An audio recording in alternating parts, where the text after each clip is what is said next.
Now आपने देखा कि जो हमारा न्यूमेरिकल चल रहा था design of rectangular combined footing पे, तो अभी तक जो हमने उसमें कैलकुलेशन देखी तो वो थी जो आपका साइज़ आपने पता कर लिया, एंड देन हमने जो है यहाँ पे स्ट्रेसेस कैलकुलेट किए, बीएमडी एसएफडी देखी, एंड देन वी जो है हमने डिफरेंट क्राइटेरिया से डेप्थ निकाली, ठीक है। एंड आपका जो फाइनली हमने डेप्थ यहाँ पे अज्यूम कर लिया प्रोवाइड करना है, तो that is equal to total depth जो है वो आपका 1100 mm का है, ठीक है। एंड आपका जो इफेक्टिव डेप्थ है that is equal to 1040 mm का, ठीक है। तो now we will move ahead, जो आपका आफ्टर कैलकुलेटिंग डेप्थ जो है आपका यहाँ पे AST का डिज़ाइन होता है, ठीक है, फ्लग रीइंफोर्समेंट का डिज़ाइन। लेकिन उससे पहले हम एक चेक कर लेते हैं कि आपका जो साइज़ प्रोवाइड किया हुआ है आपने, तो क्या वो जो है उसकी वजह से जो प्रेशर जनरेट हो रहा है ग्रॉस प्रेशर, तो क्या वो विद इन लिमिट्स है या नहीं है, ठीक है। तो check for gross pressure will be here and that is equal to total column load, ठीक है। यहाँ पे हमने फैक्टर लोड लिया हुआ है, तो that is equal to 24 plus 2400 plus 2400, तो डिवाइड बाय आपका जो एरिया है फुटिंग का प्लस आपका जो है आपका जो यहाँ पे कंक्रीट का डेंसिटी है 24 और 25 ले लीजिए, ठीक है। एंड देन आपका जो है 1.1 जो आपका अपने अभी टोटल डेप्थ जो है 1100 की mm की प्रोवाइड की है, तो दैट गेट मल्टीप्लाइड दैट, ठीक है, multiply it with the density of concrete and then it will be density of soil multiplied पे आपका जो 1.3 मीटर का टोटल डेप्थ ऑफ फाउंडेशन था, तो उसमें से माइनस कर लीजिए आपका जो 1.1 का जो है आपका डेप्थ ऑफ फुटिंग था, ठीक है।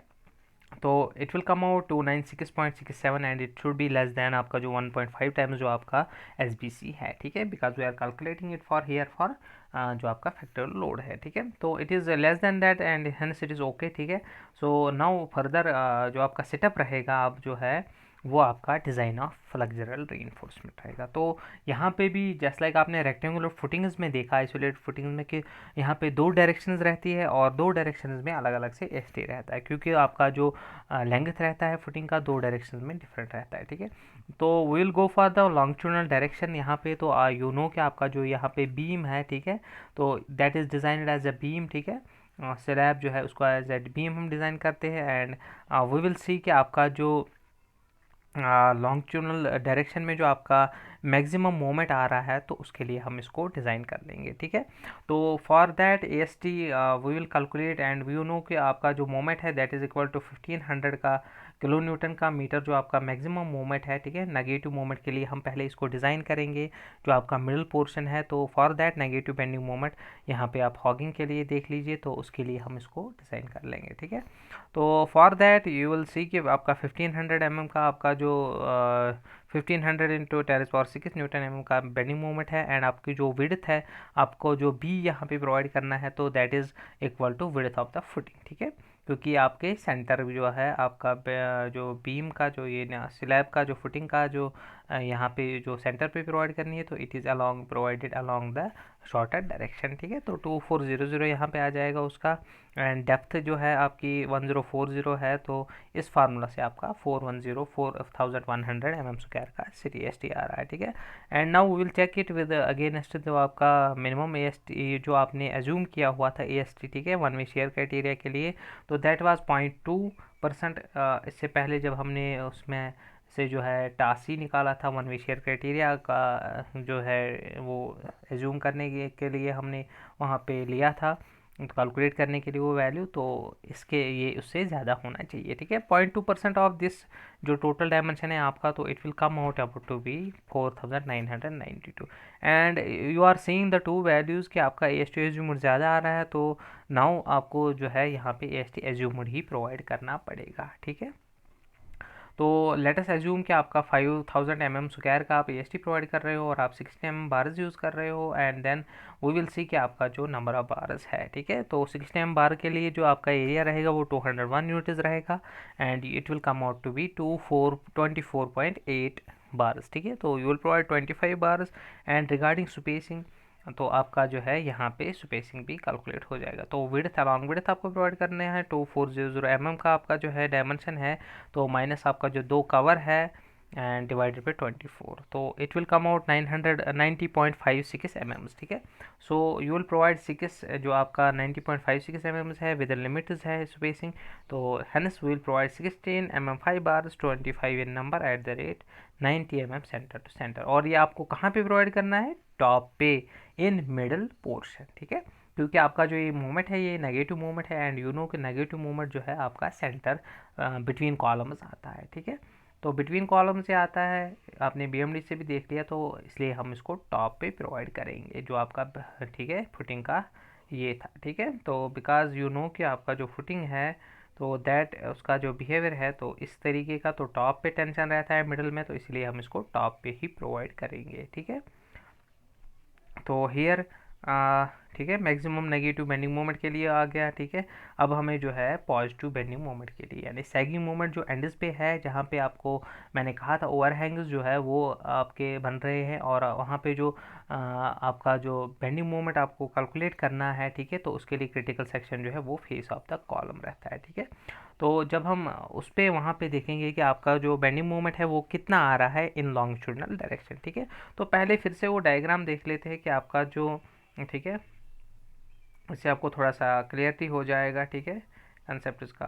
तो देख लीजिए कि आप ना, आपको जो ये एंड वाला पोर्शन है, तो रिगार्डिंग दैट मैंने आपसे कहा था कि इन लॉन्गिट्यूडिनल डायरेक्शन जो है ये एज ए कैंटिलीवर ओवरहैंग जो है एज ए कैंटिलीवर बिहेव कर रहा है, ठीक है।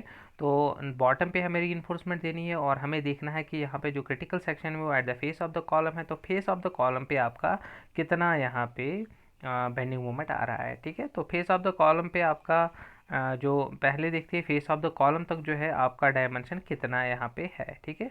तो let us see that figure कहाँ पे है वो, ठीक है, ये वाली फिगर, ठीक है। तो देख लीजिए आपका जो up to face of the column जो आपका डायमेंशन है that is equal to 1 metre, that is equal to 1.25 minus जो आपका कॉलम का हाफ है 0.5/2, तो that will be equal to 1 metre जो है आपका फ्री ओवरहैंग है, ठीक है। तो हमने कैलकुलेट भी किया हुआ है इसको, तो इसको हम यूज़ करेंगे, यहाँ पे ये डायमेंशन हम यूज़ कर लेंगे, ठीक है। तो it will be equal to आपका जो यू डी एल है multiplied by L square by 2, ठीक है। तो आपका 320 किलो न्यूटन का आप जो है आपका यहाँ पे मोमेंट आ रहा है, ठीक है। तो ए एस टी निकालेंगे अकॉर्डिंगली, ठीक है। और ए एस टी मिनिमम से हम इसको चेक कर लेंगे, 857 का एम एम स्क्वायर का ए एस टी आ रहा है, ए एस टी 2 उसको मैंने यहाँ पे रिप्रेजेंट किया हुआ है। तो ए एस टी मिनिमम के साथ जब हम देखते हैं तो A S T minimum is greater than that, ठीक है। तो it is greater than this, ठीक है, क्योंकि ये भी ए एस टी भी जो है आपको अलॉन्ग शॉर्टर डायरेक्शन प्लेस करना है, तो यहाँ पे भी जो है आपका बी जो है 2400 mm का आ जाएगा, ठीक है। So hence we are going to provide AST2 equal to AST minimum, and using 60 mm bars, 60 number of bars will be required, and spacing will be calculated as before, and hence आपका जो है ये AST आपको provide करना पड़ेगा, ठीक है। तो 60 mm बार्स का आपका जो है यहाँ पे ये AST आपको प्रोवाइड करना पड़ेगा, ठीक है। तो स्पेसिंग जो है आपकी 150.06 mm की यहाँ पे रहेगी, ठीक है। तो ये आपका यहाँ पे AST के लिए आउटर स्लैब, ये जो आपके स्ट्रिप्स है इन द लॉन्ग डायरेक्शन जो है स्लैब जो है यहाँ पे इनमें आपको प्रोवाइड करना है अलॉन्ग शॉर्टर डायरेक्शन, ठीक है। तो ये आपका यहाँ तक जो है आपका दोनों मोमेंट्स के लिए, और दूसरे कॉलम के पास भी जो है दूसरे साइड से जो है सेम मोमेंट है, क्योंकि फिटिंग सिमेट्रिकल है, तो दोनों साइड से आपको इसी स्पेसिंग पे प्रोवाइड करनी पड़ेंगी, ठीक है। तो now we will go for check for development लेंगे for this bars, and for this bars जो है आपका 4.7 mm का डेवलपमेंट लेंथ रिक्वायर्ड है। और जब आप देखोगे कि आपका जो डेवलपमेंट लेंथ है वो यहाँ पे इजीली अवेलेबल है, क्यों? क्योंकि आपका जो, अगर आप देखोगे कि आपका जो ओवरहैंग है यहाँ पे, जैसे कि हमने अभी देखा, तो वो 1 मीटर का है, ठीक है। तो 1 मीटर आपका ओवरहैंग है, ठीक है, अप टू कॉलम फेस, तो डेफिनेटली जो आपकी बार्स होंगी वो एक्सटेंड हो जाएंगी, जो आपका क्रिटिकल सेक्शन है बेंडिंग मोमेंट के लिए, उसके बाद जो है आपका अप टू जो आपका कॉलम, जो आपका कॉलम का डायमेंशन है, एंड बियॉन्ड दैट आपका जो है इनर फेस है कॉलम का, और beyond that up to distance of D, ठीक है। तो ये जो आपका ये AST हो गया, ठीक है। तो इसमें जो है आपका बोथ जो आपका क्रिटिकल सेक्शन है डेवलपमेंट लेंथ के लिए ऑन बोथ साइड्स जो है आपका डेवलपमेंट लेंथ अचीव हो जाएगा। इफ़ यू आर कैलकुलेटिंग तो देन सी कि आपका 1 मीटर का ओवरहैंग है तो उसमें से आपका कवर जाएगा तो राउंड अबाउट अगर 50 mm का कवर है तो 950 mm वहाँ पे अवेलेबल है, तो ये इजीली अवेलेबल हो जाए, इसलिए मैंने यहाँ पे चेक आपका नहीं लिया। अगर आपको करना है तो you mention this in your notice कि आपका जो यहाँ पे दोनों साइड से आपका जो फेस ऑफ द कॉलम से आपका जो डायमेंशन लेंथ है बार की तो वो क्या सफिशिएंट है या नहीं है, ठीक है। एंड रिगार्डिंग जो आपका दूसरा साइड है तो अगर आप कॉलम का 500 mm ले लीजिए और फ्रॉम दैट अगर आप उसमें जो है और एक्सटेंशन दे रहे हो 500 के बाद अगर आप 200 का एक्सटेंशन दे रहे हो तो देन इट विल बी आपका जो है because you have taken 16 diameter 5, तो अगर आप 12 5 से इसको एक्सटेंशन दे रहे हो तो clearly it will be greater than this, ठीक है। अगर नहीं आ रहा है तो थोड़ा सा और हम एक्सटेंशन दे सकते हैं ये, ठीक है। तो या आप बैंड भी दे सकते हो तो जहाँ पे आपका ये चेक फॉलो नहीं हो जाएगा, ठीक है। तो hence sufficient length is available if you are interested in calculating that तो यू कैन कैलकुलेट इट, ठीक है। एंड देन वी हैव जो आपका यहाँ पे ट्रांसवर्स डायरेक्शन रहता है, ठीक है। तो रिगार्डिंग ट्रांसवर्स डायरेक्शन जो है आपका यानी शॉर्टर डायरेक्शन के अलॉन्ग आप जो है कैसे इस जो है इस रीइंफोर्समेंट इस स्लैब को डिज़ाइन करोगे, ठीक है। तो अभी पहले ही मैंने कहा आपसे कि आपका जो ट्रांसवर्स डायरेक्शन रहता है स्लैब का, तो in that case the slab behaves as a जो आपका कैंटिलीवर स्लैब रहता है तो as a cantilever supported on column, ठीक है। तो एट लोकेशन ऑफ कॉलम्स तो आपकी फुटिंग जो है वो as a cantilever slab behave करती है, ठीक है। तो यहाँ पे हमें देखना है कि जो आपका AST अब आ जाएगा इन शॉर्टर डायरेक्शन तो वो कितना बनेगा, ठीक है। तो for that we have here कि आपका जो इन ट्रांसवर्स डायरेक्शन जो होता है तो हम यहाँ पे देखते हैं कि हम जो ट्रांसवर्स डायरेक्शन में रीइंफोर्समेंट प्रोवाइड करते हैं तो वो जो आपकी रीइंफोर्समेंट होती है वो हम इन स्ट्रिप्स प्रोवाइड करते हैं, ठीक है। इन स्ट्रिप्स क्योंकि आप जानते हो कि जो आपका जो लोड होता है कॉलम का लोड तो वो डिस्पर्स हो जाता है आपके स्लैब के थ्रू आपकी फुटिंग के through, and if you are going to take the 45 degree angle, ठीक है, तो then it will be at effective depth of D the total जो आपका डिस्पर्शन का एरिया रहेगा तो that will be equal to A+2D, ठीक है। तो इसी एरिया में हम जो है ये ट्रांसवर्स रीइंफोर्समेंट प्रोवाइड करने की कोशिश करेंगे, ठीक है। तो फॉर दैट आपका जो कॉलम लोड रहता है तो हम उसको कंसिडर करते हैं, ठीक है। और जो रिमेनिंग आपका पोर्शन रहता है, ठीक है, इन ट्रांसवर्स डायरेक्शन जो आपका रिमेनिंग पोर्शन रहता है तो उसमें हम नॉमिनल जो या डिस्ट्रीब्यूशन स्टील जो होता है वो हम प्रोवाइड कर देते हैं, ठीक है। तो for these stripes we have to design it below the columns both columns, and in case आपका कॉलम लोड डिफरेंट है तो ये जो है इनका जो डिटेलिंग होगा रीइंफोर्समेंट का वो डिफरेंट रहेगा, ठीक है। तो लेट अस सी कि आपका जो इन ट्रांसवर्स डायरेक्शन है तो footing is design at cantilever supported on column, ठीक है। तो transverse reinforcement will be provided under each column with in band of width equal to, ठीक है, column width plus twice D जो आपने अभी देखा, ठीक है। तो इस विड्थ में हम प्रोवाइड करेंगे and if you are going to calculate for this case तो ये आपका जो है 0.5 प्लस ट्वाइस आपका जो है जो इफेक्टिव डेप्थ है दैट इज़ 1.04, ठीक है। तो आपका जो है यहाँ पे 2.58 मीटर का आपका विड्थ आ जाएगा, ठीक है। तो उसके लिए हमें यहाँ पे अगर मैं आपको पहले फिगर दिखा दूँ कि आपका जो ये रीइंफोर्समेंट होता है तो it is provided just like this, ठीक है। तो आपका यहाँ पे जो है पर्टिकुलरली इस बैंड में आप जो है इस रीइंफोर्समेंट को इन लेटरल डायरेक्शन जो है प्रोवाइड करते हो। तो आप यहाँ पे देख लोगे कि स्पेसिंग जो है बार्स की वो बहुत क्लोज है, ठीक है। तो this represents the band 258 mm का बैंड है तो यहाँ पे हम ये रीइंफोर्समेंट प्रोवाइड कर देते हैं, ठीक है, बॉटम पे, क्योंकि अलॉन्ग जो आपका विड्थ है तो ठीक है अलॉन्ग विड्थ जो है आपका ये प्रोवाइड होता है, ठीक है, इन दैट डायरेक्शन, ठीक है। तो इससे पहले हम इसका कैलकुलेशन देख लेते हैं, इसका डायग्राम हो गया। तो जो आपकी कॉलम स्ट्रिप्स है तो उसके लिए हमें पहले फैक्टर लोड को पता करना पड़ेगा, ठीक है। तो now you will see here कि आपका जो कॉलम लोड रहता है तो 400 का यहाँ पे कॉलम लोड है आपका, एंड देन इट इज़ आपका जो इसमें जो डायमेंशन है आपका तो दैट इज़ 2.4, ठीक है। 2.4 आपका जो यहाँ पे विड्थ रहता है तो उसको हम डिवाइड कर देंगे ताकि आपका जो है पर मीटर विड्थ ही कैलकुलेट हो जाए, ठीक है। And after that you will see कि आपका जो आपका आपका ये जो किलो न्यूटन पर मीटर आ गया लोड, तो इसको हम जो है यूडीएल आपका आ गया, ठीक है। मार्क है द करेक्शन, तो factor load per unit length आपका ऑफ कॉलम जो है आपका यहाँ पे आ जाएगा, ठीक है। तो इसके बाद हम देखेंगे कि जो आपका बेंडिंग मोमेंट है at face of the column तो वो कितना बनेगा इस लोड की वजह से, ठीक है। तो इट विल बी 1000 जो आपका लोड है मल्टीप्लाइड बाय, यहाँ पे मैंने ये स्ट्रिप दिखा दी है, ठीक है। तो just you are designing it like that. तो 2.4 का आपका जो है इसका लेंथ है, ठीक है। तो उसका हाफ हम ले लेंगे at the face of the column, तो W इंटू एल बाई 2, ठीक है। ये आपका यूडीएल हो जाएगा यहाँ पे 1000 किलो न्यूटन पर मीटर, तो वहाँ पे मीटर स्क्वायर लिखा है तो आपको वहाँ पे किलो न्यूटन पर मीटर यहाँ पे यूज़ करना है, ठीक है।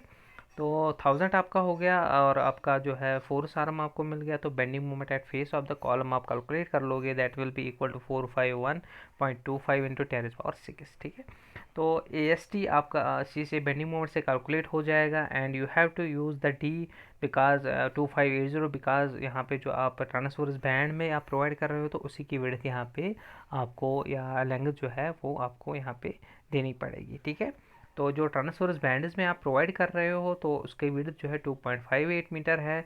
तो आपने अभी देखा कि जो यहाँ पे आपकी फिगर है तो this is along the length, जो आपका सेक्शन है लॉन्गिट्यूडनल सेक्शन, तो अलोंग द लेंथ आप देख रहे हो कि 2588 जो है जो का जो आपका सेक्शन है तो उसी में आपको इन बार उसको प्रोवाइड करना है। तो दिस विल बी बी, ठीक है।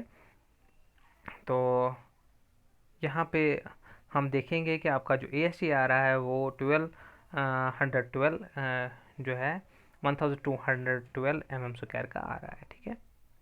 तो now we will check it with against जो आपका ए मिनिमम है, ठीक है। तो ए मिनिमम आपका यहाँ पे हम देख लेंगे, एंड ए मिनिमम देख लेते हैं तो वो ज़्यादा आ रहा है, ठीक है, 3405.6, ठीक है। तो आपका जो हैंस विल प्रोवाइड, ठीक है, ए मिनिमम जो है वो ज़्यादा आ रहा है ए3 से, तो हैंस विल प्रोवाइड, ठीक है। यहाँ पे लेस देन लिखा है तो इसको आप ग्रेटर देन में कन्वर्ट कर दोगे, तो वी विल प्रोवाइड ए3 इक्वल टू ए मिनिमम, ठीक है। तो यहाँ पे ए मिनिमम ही हम यूज़ करेंगे, and then we will see कि आपका जो स्पेसिंग ऑफ बार्स है, ठीक है, 60 mm की बार जो है वो कितनी आ जाएगी, ठीक है। तो क्योंकि यहाँ पे कोई कवर ववर यहाँ पे आपको माइनस नहीं करना है तो स्पेसिंग ऑफ बार्स आप इस यहाँ पे इस तरीके से भी निकाल सकते हो, ठीक है। तो ऐसे आपने स्लैब्स में निकाला है तो इसी तरीके से आप निकाल सकते हो, या जो मैंने आपको पहले से हम मेथड यूज़ कर रहे हैं कैलकुलेशन कर, तो उससे भी आप निकाल सकते हो। तो it comes out to be 152.27 mm, so provide 60 mm 5 bars at the rate 150 mm centre to centre. तो बोथ कॉलम्स के अंडर जो है विड्थ रहेगी इस ट्रांसफोर्स रीइंफोर्समेंट बैंड की 2580 mm, ठीक है। तो दोनों यहाँ पे भी ये दोनों केसेस में आपको प्रोवाइड करनी है दोनों कॉलम्स के नीचे, ठीक है। और जो आपका रिमेनिंग पोर्शन बचता है तो वहाँ पे आप जो है 60 mm bars eight the rate 300 mm centre centre जो आपका नॉमिनल रीइंफोर्समेंट रहता है, डिस्ट्रीब्यूशन रीइंफोर्समेंट रहता है, तो वो आप प्रोवाइड करोगे, ठीक है। तो अब आप देख लीजिए कि आपका जो है बॉटम पे एक तो आपको जो है लॉन्गिट्यूडनल डायरेक्शन के अलॉन्ग आपका स्टील डिज़ाइन हो गया मैक्सिमम जो आपका पॉजिटिव मोमेंट था, एंड देन जो आपका रिमेनिंग होगा मिडल पोर्शन अलॉन्ग जो आपका लॉन्गिट्यूडनल डायरेक्शन है बॉटम पे, तो उस पर आप ए जो है वो मिनिमम प्रोवाइड करोगे, यानी डिस्ट्रीब्यूशन रीइंफोर्समेंट, यानी at the rate 300 mm centre to centre, ठीक है। और आपका टॉप पे जो है मेन ए आपका सेंटर पे आता है, ठीक है। जो ये रेड वाली लाइन है तो वो मेन ए है, ए1, ठीक है। जबकि आपका जो बॉटम है तो वहाँ पे सिर्फ आपके एंड्स पे जो है वो मेन ए रहता है, ठीक है। तो वहाँ पे बॉटम पे सेंटर में आपका नॉमिनल रीइंफोर्समेंट आ जाएगा, एंड आपका जो टॉप है तो वहाँ पे मिडल पे मेन ए रहता है, और जो साइड्स है वहाँ पे आपका नॉमिनल रीइंफोर्समेंट रहेगा, डिस्ट्रीब्यूशन रहेगा, ठीक है। एंड बोथ डायरेक्शंस में आपको टॉप पे जो है जो आपके सर्कल्स दिख रहे हैं, तो ये दूसरी डायरेक्शन में आपकी नॉमिनल रीइंफोर्समेंट है, यानी डिस्ट्रीब्यूशन रीइंफोर्समेंट है। तो that has been marked here also, ठीक है। तो इसी तरीके से आपने अभी देखा कि जो शॉर्टर डायरेक्शन में ट्रांसवर्स बैंड्स है वो भी कॉलम के नीचे दिखाए गए हैं, ठीक है। तो that is marked as AST3 at the spacing of 150 mm, ठीक है। तो डेवलपमेंट लेंथ अगर आप देखोगे कि इनके जो कॉलम जो आपके ट्रांसवर्स बैंड्स है, तो वहाँ पे इजीली ये कॉलम जो है LD अवेलेबल हो जाती है, ठीक है। And you can show it if you want, ठीक है। तो आपको प्रोसीजर पता है, ठीक है। तो नाउ आपका जो फाइनल ये आपका डायग्राम हो गया, ठीक है, सेक्शन हो गया, ठीक है। एंड नाउ अगर आप जो इसके बाद जो फाइनल आपका सेटअप रहता है इस न्यूमेरिकल में, तो that is force transfer at column base, ठीक है। तो फोर्स ट्रांसफ़र के लिए पहले हम बेयरिंग स्ट्रेस कैलकुलेट करेंगे हर एक कॉलम के जो है वहाँ पे देखेंगे। तो कॉलम लोड के देखेंगे कॉलम में कितना स्ट्रेस बेयरिंग स्ट्रेस आ रहा है, तो दैट इज़ इक्वल टू जो लोड है कॉलम का डिवाइड बाई एरिया, तो दैट इज़ 9.6 न्यूटन पर एम स्क्वायर, ठीक है। तो बेयरिंग रेजिस्टेंस ऑफ कॉलम की जब बात करेंगे that is 0.45 into 25 into √A1/A2 and that is equal to √A1/A2 1, ठीक है। तो आपका 11.25 आ रहा है। तो that is greater than this bearing status and hence यहाँ पे कोई भी आपको जो है परेशानी की बात नहीं है, ठीक है। तो सिमिलरली अगर आपका फुटिंग का जो है आप पता करना चाहो कि बेयरिंग रेजिस्टेंस क्या है आपका, तो that is √A1/A2 and A1 is with respect to आपका जो इंडिविजुअल कॉलम रहता है, तो अगर आप वहाँ पे कंसिडर कर लो, ठीक है। तो बेयरिंग का आपका पेरीमीटर पता है 500 प्लस आपका जो डी होता है, ठीक है। तो 4 आपका जो है 4 टाइम्स डी यहाँ पे आ जाएगा एंड देन 2D यहाँ पे रहता है, A प्लस 4D रहता है, ठीक है। तो that is equal to A+4D और एरिया जो आपका उसका स्क्वायर आ जाएगा, ठीक है। एक साइड आपका A+4D रहता है तो दूसरा साइड भी A+4D रहता है। then it will be 4660 and definitely under root A1/A2 will come greater than this 2 and we have to take 2 and then pairing resistance जो आपकी footing की है वो 22.5 and hence it is more than and far more than the bearing stress developed and hence your footing जो है आपकी safe आ रही है, ठीक है। तो यहाँ पे आपने अभी देखा कि यहाँ पे जो आपका आइसोलेटेड फुटिंग जब आप डिज़ाइन कर रहे थे रेक्टेंगुलर फुटिंग, तो डिज़ाइन जो है बिल्कुल उसी तरीके का है, वही स्टेप्स फॉलो हो रहे हैं। लेकिन यहाँ पे आपको जो एक्स्ट्रा कैलकुलेशंस आ रही है कि आपको यहाँ पे ध्यान रखना पड़ा कि आपका जो प्रोजेक्शंस है, आप जो प्रपोर्शनिंग कर रहे हो साइज़ की फुटिंग की, तो वो जो है कैसे करोगे, ठीक है। तो उसमें आपको जो है CG ऑफ द फुटिंग और CG ऑफ द लोड जो है वो मैच करना पड़ता है, ठीक है। तो यहाँ पे इस केस में सिमेट्रिकल था, लोडिंग भी सेम थी, तो ज़्यादा हमने उस पर ध्यान नहीं दिया। लेकिन आप अगर आपका दूसरा न्यूमेरिकल हम देखेंगे तो उसमें थोड़ा सा वो हमें पता चल जाएगा कैसे हमें फुटिंग को प्रोपोर्शनली उसको डिवाइड करना पड़ता है, ठीक है। तो रिगार्डिंग दैट उसके बाद आपने देखा कि यहाँ पे हमें एक्स्ट्रा स्ट्रेसेस भी कैलकुलेट करने पड़ते हैं, BMD SFD बनानी पड़ती है ताकि हमें मैक्सिमम नेगेटिव मोमेंट पता चले और मैक्सिमम पॉजिटिव मोमेंट भी यहाँ पे हमें पता चल जाए, ठीक है। और रिगार्डिंग दैट हमें शेयर फोर्स का भी पता यहाँ पे चलना चाहिए, ठीक है। एंड देन इसमें ये एक्स्ट्रा स्टेप आ रहा है हमारे पास। और उसके बाद आपका जो लॉन्गिट्यूडनल डायरेक्शन में रीइंफोर्समेंट आपको डिज़ाइन करनी पड़ी same as in case of footing. फिर डेप्थ भी आपने जो है वो भी निकाली same as that of isolated rectangular footing. लेकिन यहाँ पे जब हम शॉर्टर डायरेक्शन की रीइंफोर्समेंट की बात करेंगे तो वहाँ पे थोड़ा सा हमें चेंज मिला, ठीक है। तो चेंज क्या मिला कि वहाँ पे हम शॉर्टर डायरेक्शन में जो आपकी रीइंफोर्समेंट थी जो आपने मोमेंट के लिए कैलकुलेट की, तो उसको हमने सिर्फ कुछ बैंड्स में कंसंट्रेट किया, ठीक है। तो बिलो द कॉलम्स हमने उसको कंसंट्रेट कर दिया, ठीक है। And for the remaining portion हमने उसमें नॉमिनल AST प्रोवाइड कर दिया, ठीक है। तो ये यहाँ पे थोड़ा सा चेंज है। एंड देन आपका जो है इस तरीके से आपको जो है एक कंबाइंड रेक्टेंगुलर फुटिंग को डिज़ाइन करना है, ठीक है। तो आई थिंक कि आपका जो पिछले सारे कंसेप्ट थे आइसोलेटेड फुटिंग के वो यहाँ पे हमें यूज़ हुए। और आगे भी जो है हमें जो है और कुछ कंसेप्ट जो है वो देखने पड़ेंगे, ठीक है। जब हम दूसरी फुटिंग्स का डिज़ाइन देख लेंगे तो इंशाल्लाह विल गो विद दैट, ठीक है। तो रिगार्डिंग दिस अगर आपका कोई डाउट वगैरह है तो आप पूछ सकते हो, ठीक है। एंड वी विल सी कि आपका जो अब नेक्स्ट आपका जो न्यूमेरिकल रहेगा या आपका टॉपिक रहेगा तो हम उसके साथ फिर डील कर लेंगे, ठीक है। चलिए फिर आपका जो है ये कंप्लीट हो गया आपका न्यूमेरिकल का डिज़ाइन, ठीक है।